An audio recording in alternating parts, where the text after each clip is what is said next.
Today I am interviewing Alex Merry, who is a speaker coach and the founder of TEDx Clapham.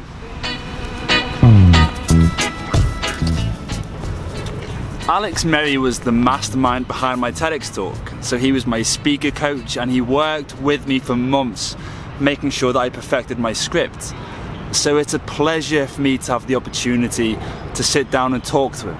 I hope you enjoy this conversation with Alex Merry. So now, obviously, as you're a speaker coach, and that's something you do on your own, it's your own business. Mm-hmm. And I assume that there's a lot of pressure involved with that, both on yourself, but also like financially and any other pressure. So how do you deal with that? How do you deal with pressure? Bury my head in sand. No, I'm just kidding. Yeah. And the only reason why I asked that is because pressure has a massive impact on mental health. Right. Because especially, I'm thinking that young kid who's maybe going through exams and feels so overwhelmed by what their next step is. So we all have pressure in some instances. But you've obviously achieved some amazing things over your 30 years. So how do you overcome those obstacles? How do you get out? How do you get rid of those voices in your head? I think there are almost two different topics there. I've got an element of, I've got a few small successes behind me that I can kind of, when things are getting tough, I can look back and be like, well, I've done a few things that are pretty cool. So maybe, I'm just going through a bit of a patch. But whereas a lot of people who are going through exams at school and all of that, they haven't necessarily got that thing, or they've not had somebody to tell them, actually, you've done some amazing things already in your life. So they haven't necessarily got something based on personal experience to perhaps deal with. So I think actually there was an incredible talk that came out earlier this year by Tim Ferriss. He talks about stoicism. I've seen this, yeah. And one of the things that he said has been pivotal to him, helping him cope with the pressure and his mental health issues, is this whole, actually, screw goal setting and what you want to achieve. Let's look at what happens if I don't and put a plan in place for that. We're at a day and age now where education has to change. Education systems and school systems they're just exam factories. And funnily enough, I did a Facebook Live earlier today on the difference between learning and thinking. And learning is essentially just accumulating or acquiring knowledge, right? Thinking is something completely different. Computers can store information for us. We don't need that anymore. This is where the high drugs come in. Okay, quick pause. As you can see, Alex only has one arm, and that is because he recently fell off a bike and broke his collarbone. So the drugs that he is referring to are the drugs that he is taking to reduce his pain, not the drugs that you might be thinking of. Just had to make that clear. Actually, I think what's important is that people learn to think.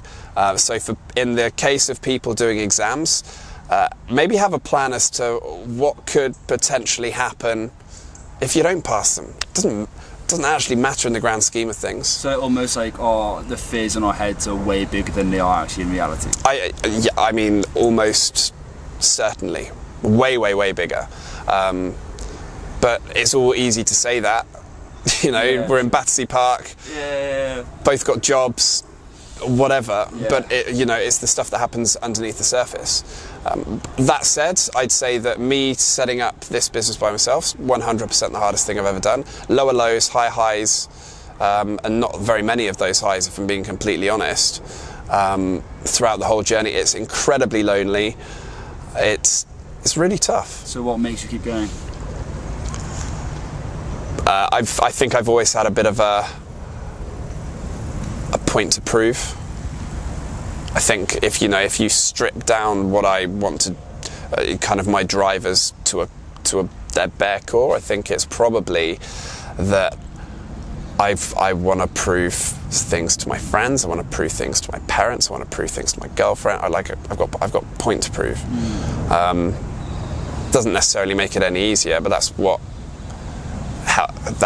can kind of help. I also don't have another choice. It's not like this isn't like a side hustle. Like if I don't make my money, I can't pay my rent. So what's your self-talk?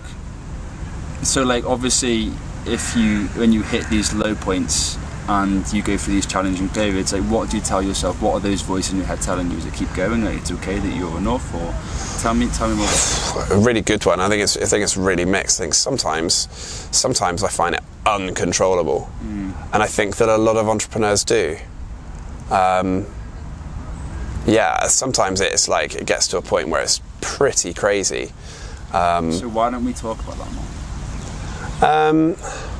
Because when you're setting up a business, I think you've got to. It's like, we've both kind of gone through the TEDx journey with Mark. I think he really sums it up nicely in his talk. When you're running your own thing, particularly when you're running your own, like being a solo business person, a one-man band is way hard. I can tell you for a fact, because I've done both. It's way harder than running a company with other people. Yeah. Because you've not got that person to come and pick. It's all on you. Like, I think the people who run their own businesses by themselves are probably the hardest. The perceptive, in perception, they've got the strongest mental toughness muscles of them all, if you like, just because they're doing it. But yeah, the self-talk isn't all fun and games, and what you see on social media certainly doesn't necessarily reflect how things are. It's a big issue, because people, especially young people, they see social media and they have a perception of what life is truly like, but then actually every single person has difficult moments, every single person goes through difficult times, and that's something that I've learned just from interviewing people like yourself and speaking and being more open about this. There's people who I've met who have been amazingly positive people, and people who I look up to, and I would hear them come to me and they'd go, actually Tom, I've got a bit of anxiety, I'm feeling down, and they tell me how they're feeling. I'm like, that's ridiculous. So one thing I've learned is that people are very good at bottling up their emotions. People are very good at almost hiding behind a closed door. And so that goes to the question is what's your perception of masculinity and success then? Because do you feel like you have to do you feel comfortable in talking about how you feel, or do you feel like the people don't do that because of how people might think of them, if that makes sense? The practicalities of being vulnerable let's say in a business sense, there are very few plus sides to that, when the bottom line is the company going to make some money or not? And I think work attitudes to mental health need to change, regardless of whether you run your own business or you're part of a big company or a small company or whatever. I think that there's got to be a space to allow people to be more vulnerable.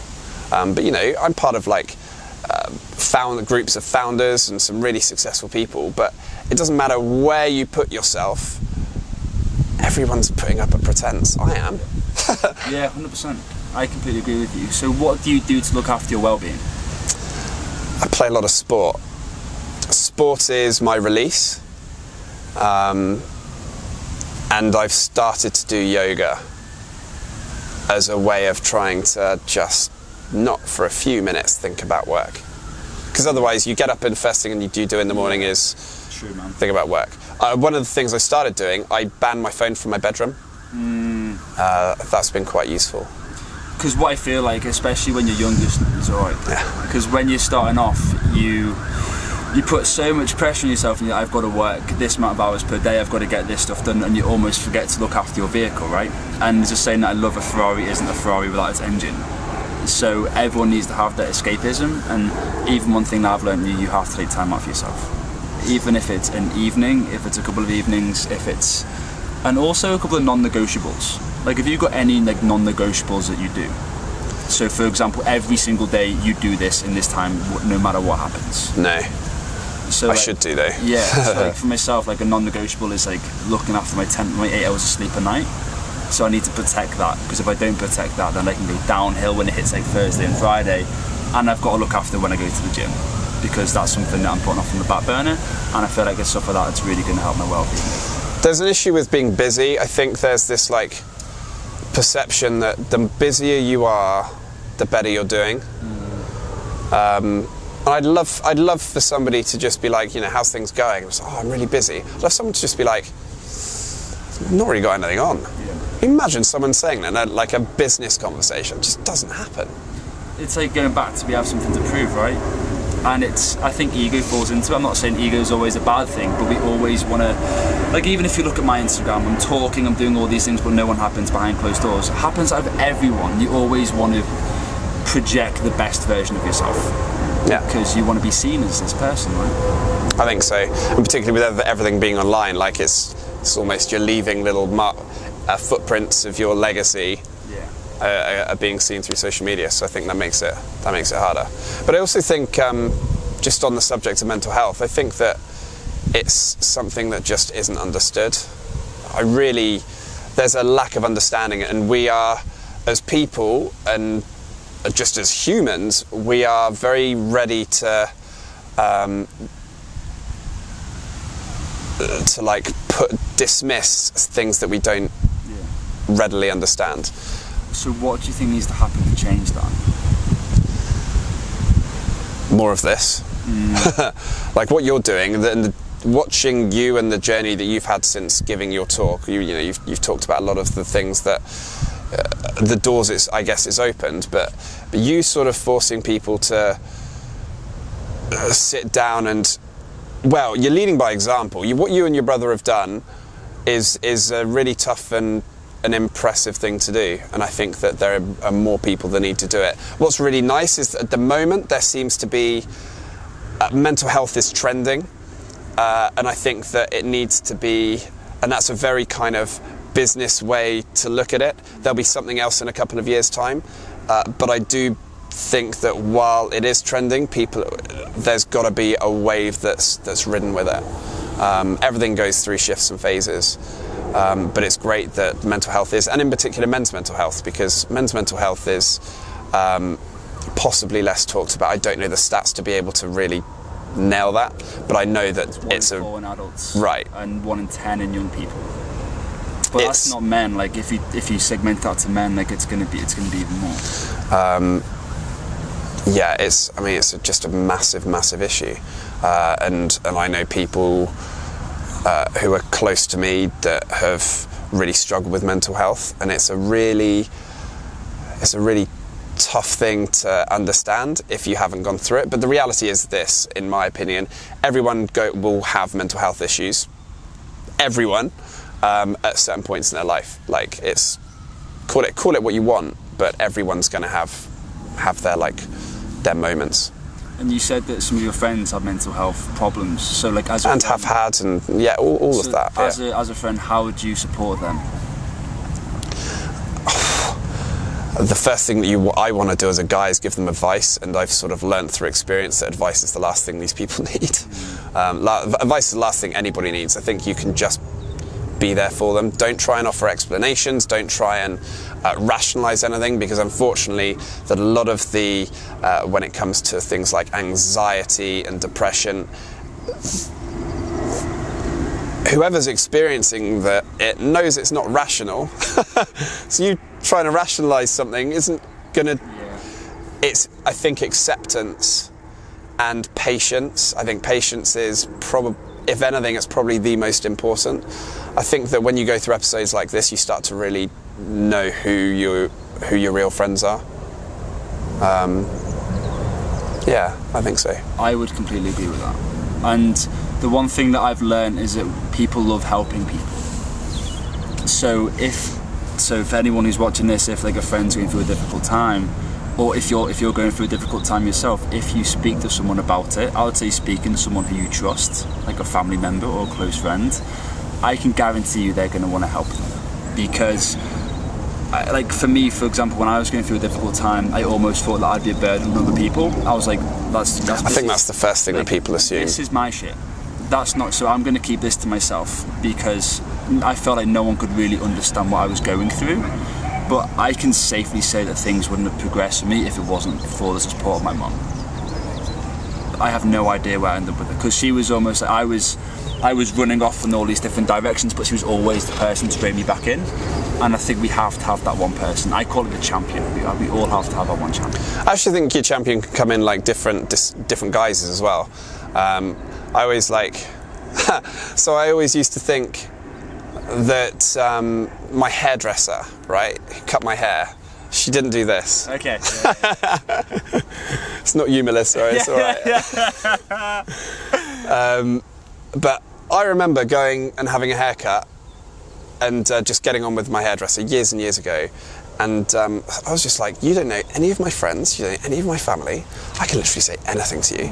And actually, sometimes you don't even, it doesn't need to be somebody that you know. Actually, you can get a lot of help through speaking to people who know nothing about you, because you don't have to put a filter on anything. And because we're so used to putting a filter on something and framing something, you can actually just say things how you need to feel, how you need to say them.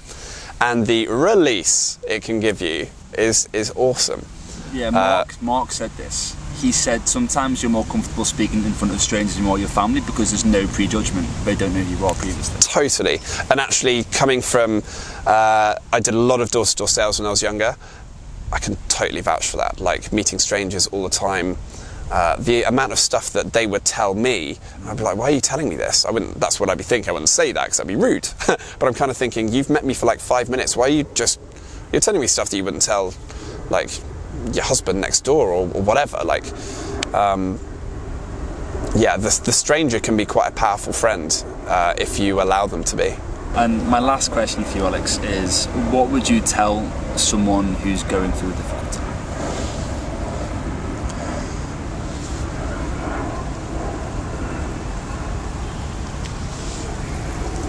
I think I'd tell them to breathe and to stick with it. I think breathing's quite important. I've learned a little bit more about it over the last few years. And I learned something quite it's linked. But I was at the physio, not for this, but played a lot of tennis, had some tennis elbow. She was like squeezing up my forearm, and I was like, ow, really, really hurt. And she was like, okay, I want you to lie down. I want you to just breathe in and breathe out into your tummy. Don't breathe into your chest. Your chest's not allowed to rise. Do it 5 times, big deep breaths. And she sort of counted in, out with me. And then she pressed my arm again. Pain disappeared. She was like, I'm pressing hard, like twice as hard as I was before. And I was like, it doesn't hurt. I was like, boom, that's mind-blowing. The power that your breathing can have, I think it can slow things down. And if you can learn to just learn some basic breathing techniques for when things get too much, I think hopefully it'll slow things down a little bit. But always stick with it. Breathe and stick with it. I wish I could come up with something punchier than that. Awesome, that's all you need, Alex. But I just want to say thank you for your time, man. No worries, dude. Thanks for having me. And that was my conversation with Alex Merry. You might be wondering what you're doing back in your kitchen, not at Battersea Park. Well, I kind of forgot to record the outro, but don't tell anyone. We all make mistakes, still learning, and that's absolutely fine. So I hope you enjoyed this conversation. It was really enriching, and it was the first time Alex had been open to me and been vulnerable about his story. So I really hope that you guys and gals got something valuable from it. My next interview is with the amazing Andy McLean. And I've only known Andy for maybe a couple of weeks, but he is very open about his mental health, and he's in his mid-40s, works at Investec. And I learned a lot from that conversation, and I'm looking forward to sharing it with you. If you want to be involved with this interview journey, this mental health journey, then please get in touch with me. You can leave a comment in the comments below. Follow me on Instagram, Facebook, Twitter, or you can email me at tomboon94@gmail.com. I'd be delighted to hear from you. Until next time, keep smiling, I suppose.